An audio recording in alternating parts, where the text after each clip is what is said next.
All right, it's 11 a.m. We've got rising senior quarterback Blake Horvath. Scott Wyckoff, you lead us off. Hey Blake, how's it going? How's the first practices going for you guys? Good, Scott. Yeah, first one was good on Tuesday. Um, obviously got the one today. It's nice to get back out there. Obviously, with you know having the end of the season pushed back. It feels like just yesterday we were still playing football versus Oklahoma and all that. So, it's definitely been a short off season. It feels like over here, but I think we're excited to get back at it and see some young guys, step up and perform well. What's it like for you and your offense to have a full season under your belt with Coach Cronic and with the new coaches that he brought along to take this offense to the next level this year? Yeah, I think it's really weird for my position at least. I've been here, going into my fourth year now, but the first 3 years it was three different offensive coordinators. So every spring ball I'd taken part of was installing a new offense, installing something new and trying to sort of learn what that was, right? And so this year for the first time we've got full carryover from season to season of our staff, no new coaches, no coaches that left. So it's a weird feeling now to finally build on something that I feel like we haven't been able to do the past two seasons. But yeah, so it's exciting stuff. Sorry. Watching the first practice, even just with one practice under your belt, the efficiency going through the drills and what you do and the number of plays you're able to get in really is even picked up from last year. Is that along with the familiarity that then will spill over into the season? Yeah, for sure. With the guys who played a lot last year and in the system and just being able to, you already know the basics basically of everything, except for maybe the young guys who got their time on scout team and weren't able to be a part of, our offense. And so, we slow it down for them because we want them to learn, we want them to get better. We don't just want to blaze right past them and not, adhere to their needs and what they need to get better at. But I think our ability to, just not forget anything we did last year, right? We're not reinstalling stuff. We're just sort of, reloading it in our brains, I guess. And so bringing that stuff back to the forefront of our minds, maybe that it hadn't been. And so focusing on those things, be able to get a ton of reps, I think it's been a lot better this spring. Thanks a lot. Wags. Like anything in particular you want to work on this spring? I think just growing more, still as a passer, right? I think, I've spent so much of my life working on the option and all these different things that yes, it's always a great thing to work on, but I think my room to grow in the passing game is much, larger than my need to grow in our run game and that sort of thing. And so just focusing on that this spring, being more accurate with different things and working with the young guys and just timing things up. And so I'd say the passing game for sure, and just understanding more protections, having that fall maybe more on my hands than the offensive line, and understanding where pressure might be coming from and changing protections. That's I think the biggest thing I want to work on this spring. Well, along those lines, we talked to Coach Cronic about the receiver position. You're without Nathan Kent because he's doing track and field. Um, I think Coach Cronic would like to see that position evolve and develop and be more of a playmaker. How much are you working with those guys? I'm guessing that during this off season, between during winter workouts, you'd throw around with the receivers. I mean, can you kind of talk about the receiver position, guys like Luke Hutchison and whoever else might be developed? Yeah, I think this offseason will be really beneficial for Luke Hutchison just because, well, last spring ball, we had two healthy quarterbacks, me and Braxton. So we had to pull Luke and Will Ingle over to play quarterback in the spring. So we knew that wasn't their permanent position this spring, but it was just something we had to sort of cover down on to make sure that we had enough guys to, stay healthy and something did go wrong. And so for him to finally be able to spend his whole offseason at receiver, focus on that, focus on growing as a leader in that room. And we know he's probably the most athletic guy on the team, honestly. Him and Kent's killing it in track, by the way. Just got to give him a shout out there. But I think it's really integral for those guys, to step up and be a bigger part of our game. Obviously, I think we probably led the NCAA with most games not completing a pass for our wide receivers. Obviously, our snipes carried a lot of that load, but I think, being able to get the ball to our wide receivers because they are some of our most athletic guys on our team, right? And so they've got to be some threats out there.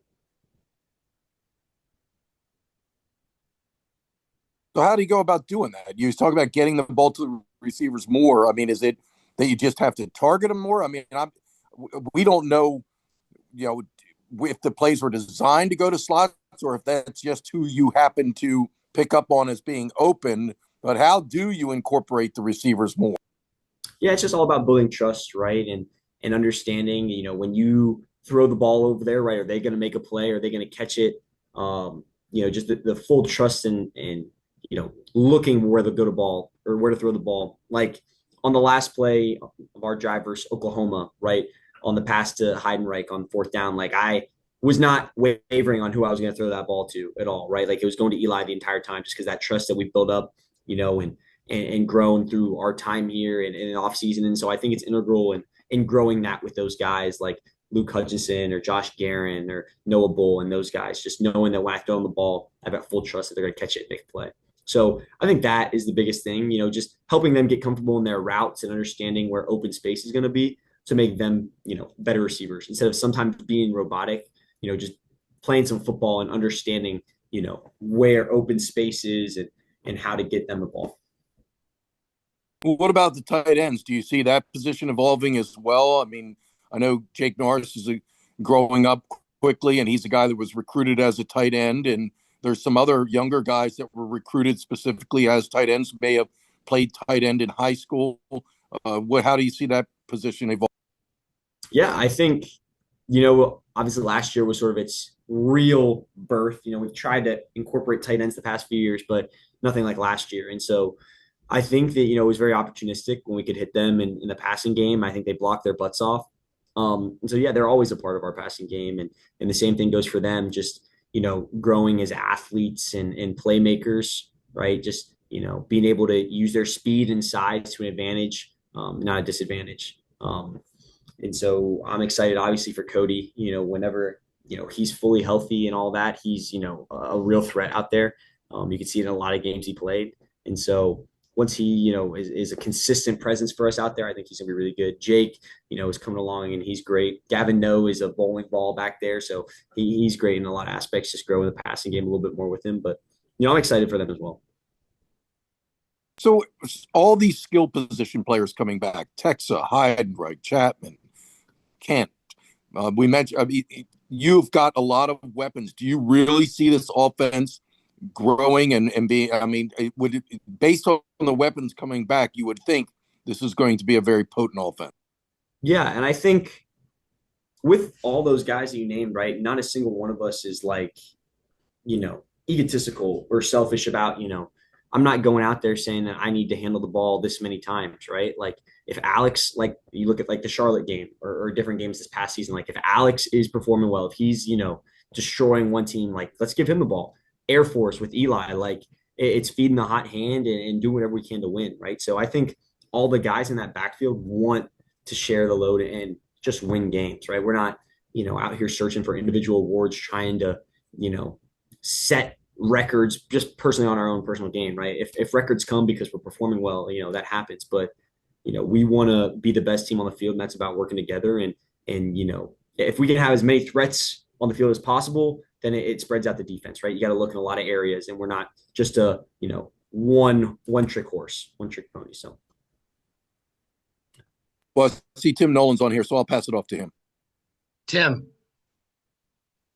Blake, where have you seen Coach Newberry really grow in your 2 years under him? And what has been something that's really impressed you about the way that he's led you guys?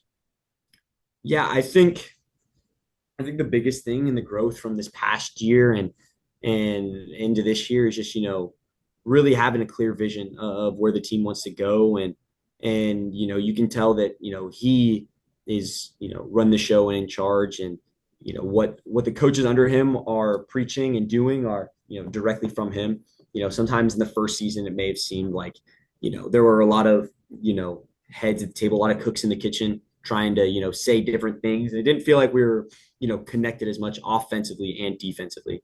And so I think a good thing that we've incorporated this year, right, is like before all our games, like offense, defense, special teams, we all go up there, share our keys to the game, right? What we're going to do, what the defense is trying to do to win, what the offense is going to do to win, special teams. And it really provides some overlap and brings us together to show, even though we're on different sides of the ball, we're all, our keys are all the same, how we're going to go about it's all the same, right? And Coach Newberry really preaches, it's not what we do. It's not who we bring in. We don't bring in 5 stars, all this stuff. It's how we go about our business.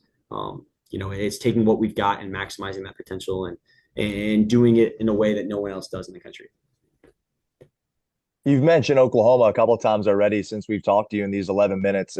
How much confidence does a win like that over a marquee program like the Sooners give you guys going into this season? It's big. It's important to do that, just because last year we talked about being relevant, right? And there's no more relevancy than being an SEC team, right? Just honestly in college football. And so it was great for us to take the next step and grow and prove ourselves as a competent team and a team that wants to sustain success. But that's the thing is that, it's a new season, right? That game last year isn't going to help us win games this year. And so, we take that and we grow from it and we try and sustain what we had last year. And, sometimes sustaining something is more difficult than just building up from the ground, right? Because there's no expectations. When you're coming off a 4-win, 5-win season, right, people would be happy with a 6th win, right? A 7th win. When you're coming off a 10-win season, you don't have much room to play with there, right? And so you have to sustain those expectations. And how do you manage expectations for the first time, in years? And so I think that's what I've been trying to preach a lot to our offense this offseason is, right? You got to take it to the next level. If we're the same team we were last year, we're going to get beat. We've got to evolve and adapt and get better. And Blake, for Navy football fans, you talk about those expectations.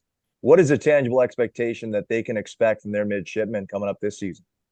I think we always have our goals, right? Win the CIC, win the conference, make the college football playoff. Those are our 3 biggest goals every single year, starting with that CIC game. So, I think our mindset always as a team, right, is to win the CIC, over anything. And then obviously, there were some games last year we wish we could get back and could have competed in the AAC championship. So I think, those are our goals are set high this year. We're not, going into any game, we go into every game with the underdog mentality, but we're not going into any game thinking that we're going to lose, honestly. And so I think that's the big expectations we have for our own team this year.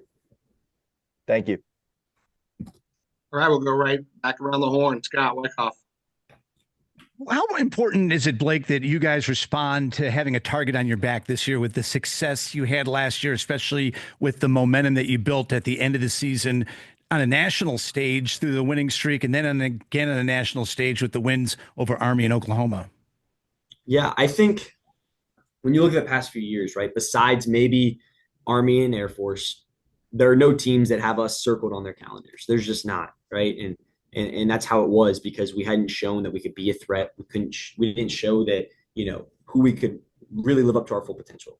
And so this year, knocking off some teams, Memphis, USF, whoever it might be, obviously we don't play ECU, but even like ECU, like those games are going to be circled now, right? Because they know, a lot of teams didn't give us credit last year, right? They thought they underperformed and that's why they lost to us, not because we were the better team.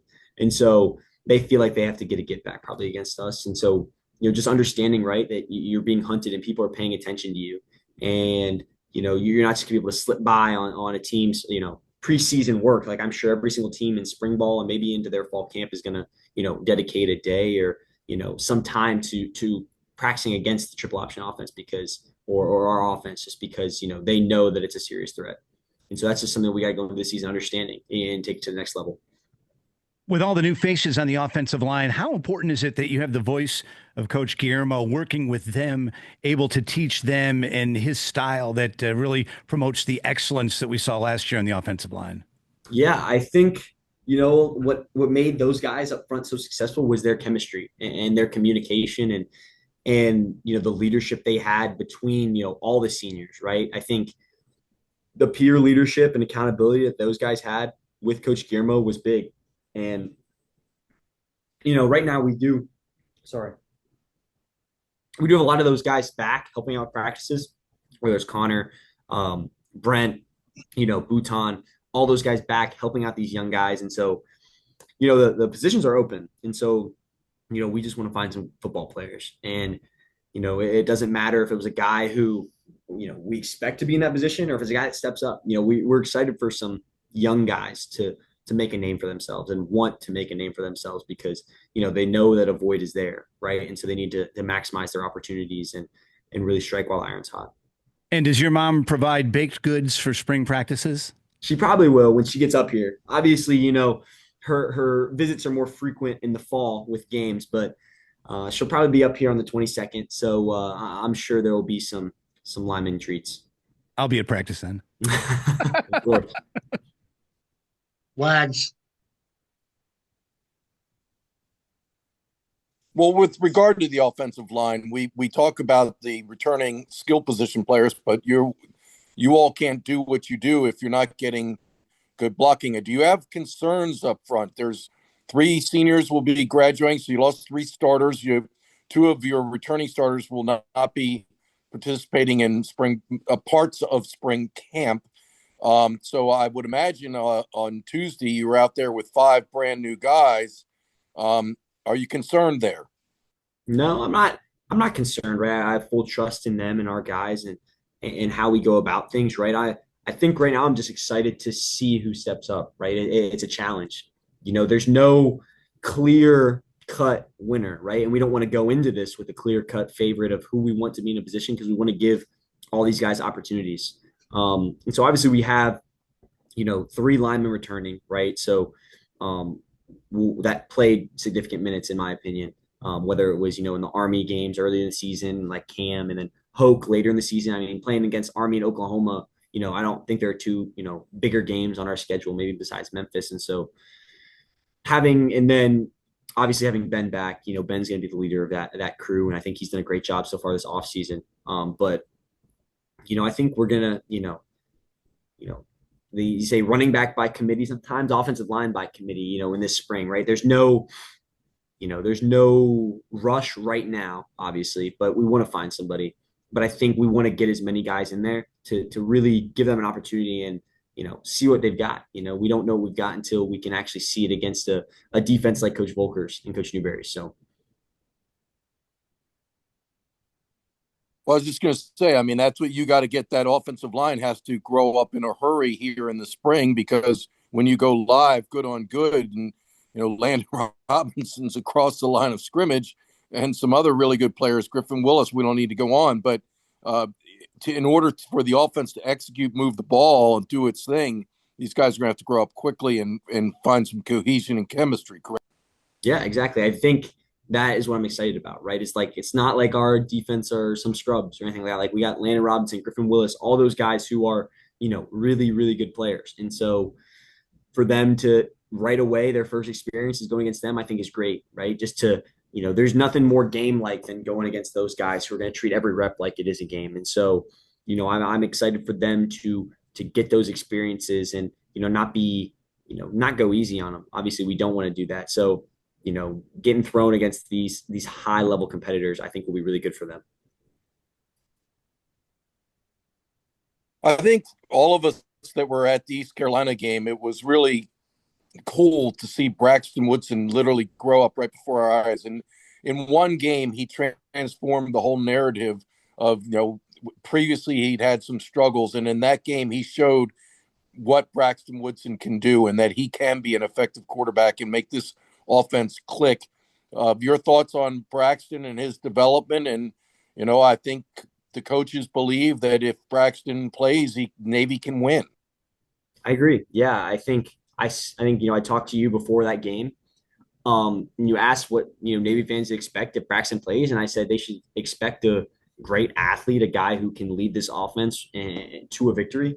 And there's no doubt in my mind about that. He's a great athlete. He's a great guy. He's a great leader. And I think the only thing he needed was some confidence, right? It was tough.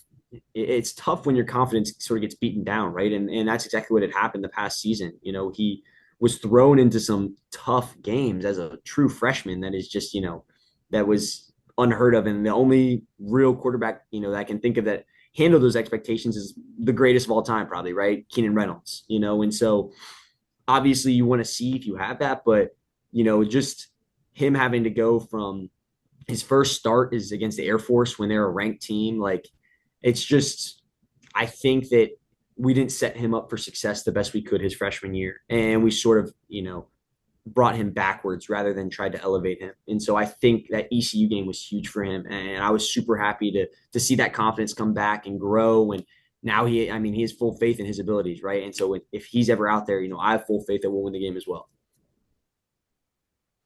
Wags, I'm going to correct you. Braxton changed the outside narrative. He didn't change the inside narrative. Everyone inside Ricketts already knew about Braxton. I'll agree with that. Exactly. Well, so I can't speak for Braxton, but I'm going to guess that as he goes into this spring camp and then further into fall camp, he doesn't pencil himself in as your backup. I think he wants to push you. I think Braxton wants to be a starter. Do you welcome that competition? Of course I do. I think that's what has helped us all last year, all of this year, like you said, like Scott said, like, right, we know he's been a good player since he's got here. And so that's what pushed me last offseason. It's what pushed me, this offseason. And, we welcome that competition. That's every position on our team, right, is guys competing for, to get better, because there's always someone behind you trying to, to show what they've got. And so, we welcome that always. Also in that East Carolina game, we saw that Jackson Gutierrez has some skills and is a very tough interior runner. What do you see out of Jackson Gutierrez, and do you see him evolving and developing this spring? Yeah, of course I do. I'm excited for him and what he's got. After watching him that ECU game, I nicknamed him the Mexican Tebow, just watching him run and just put his head down and just keep, like bucking forward and not ever going to land on his back, right? So that's what I sort of call him now. I'm excited for him just to grow, right? We didn't really get to see a lot of the passing game, right, with him when he was in. And so I think getting those valuable reps against our defense in passing situations and stuff like that will be good for him. And same thing goes for Trey Jones. All right, thanks. Thanks, Bill. Tim Nolan. Blake, a number of sites, including ESPN, had you tabbed as one of the top 100 players returning to college football. I know you try and distance yourself from things like that as much as possible, but just how much extra juice does that give you going into your senior season to prove those people right and allow Navy to do something special? Yeah, Coach Brown always says it, and it's a good quote. He's, it's a prove 'em right, prove 'em wrong kind of game, right? If you're unranked on any of those lists, or for us to be, where we were predicted in the AAC, right? It's a prove 'em wrong kind of business, and so finally, right, to have these expectations, we have to prove people right, right? And so we don't want to underperform and do all these things, but I think all those lists and numbers and all that stuff is more indicative of who we are as a team, and our performance and preparation, and just in our system, right? The quarterback does get most of the stardom, I guess is the best way to put it, just because they always have the ball, whether it's in our passing game, our running game, because we still run the option and all that. And so, usually they're going to control the ball the most. And so, I think the offense the quarterback just represents, the greater offense as a whole. I was really more excited to see a guy like, Eli Heidenreich on some of those lists, because I feel like, we've known that he's been one of the best players in college football and a really underrated asset in our team. And for him to finally get that recognition, I thought was really great. And then one more for you, Blake. I ask a lot of Navy student athletes this whenever I get a chance to talk with them. You're going into your senior season. When you think back to the kid that showed up on Annapolis and was thinking about playing football for the Mids, how proud do you think that young man would be of what you've accomplished since? I think he'd be super proud. Just, the adversity that I've been through here, it's different than a lot of stuff I had gone through before. And so being able to overcome that and just, I think stick to who I am, never trying to waver, or change as a person, and, just sticking to, my morals and what I believe in, and, believing in myself. I think that he would be proud, honestly. And, it's been a big growth, honestly, since that first day. I was, definitely probably one in over my head, didn't know what was going on. And, I finally feel comfortable here and in a really good place going into next year. Thank you. Thank you, Tim. Anyone have anything else for Blake? Blake, what's your spring break plans? I'm going down to Tampa with my dad and my brother. We're going to watch some Pirates spring training and then golf a little bit probably. And then I'm going back home to Ohio. So it's usually the only time the Pirates are relevant in spring training. That's the only time any team is relevant. I'm excited for What the is Reds. I'm excited for the Reds, Scott. I think they'll be good. Matt McClain coming back. I think he'll be That's a big, huge. That's huge. Matt McClain coming back is huge. Matt McClain and then Brady Singer. I think he'll be underrated. So Yep, Yep, I agree. Wags, you have another Blake, one? is your father from Pittsburgh originally? my parents are from very, very, very eastern Ohio, like on the border basically between Ohio and West Virginia. So Pittsburgh's only a 35, 40-minute drive for them. And so they grew up Pittsburgh fans, honestly. They had the choice, like, right, sort of in between Cleveland and Pittsburgh. And so they chose Pittsburgh. And I'm glad they did because my life would be much more miserable if I was a Browns fan. Like Scott Wyckoff. Right. I was just saying. Wyckoff's a Browns guy. I'm sorry, Scott. I'm sorry. It's okay, but my relatives all grew up on the river in East Liverpool, so yeah, right. They were rubbing in my face Steelers and Pirates fans. Mm-hmm. I mean, rub it in. Pirates fans don't exist anymore. So, shows but you're an Ohio State football fan, right? Yeah, my dad ran a tailgate there for 20 some years. So, yeah, I was always down on campus on Saturdays for those games. All right. I hope at least you get to see Livy Dunn's boyfriend throw a few innings while you're down Paul there. Skeens. I said I hope she's there. He's pitching against the Orioles, I think. Is that today? Well, they play so many games in spring ball with the platoon stuff. You know, you never know where they're at. Split squads. Yeah, Skeens is pitching today at 6 versus the Orioles. There you go. So 6. All right. Thanks, Blake. Have a good Thank time. you guys. Thanks, everybody. We'll be back at 1:30 with Landon Robinson.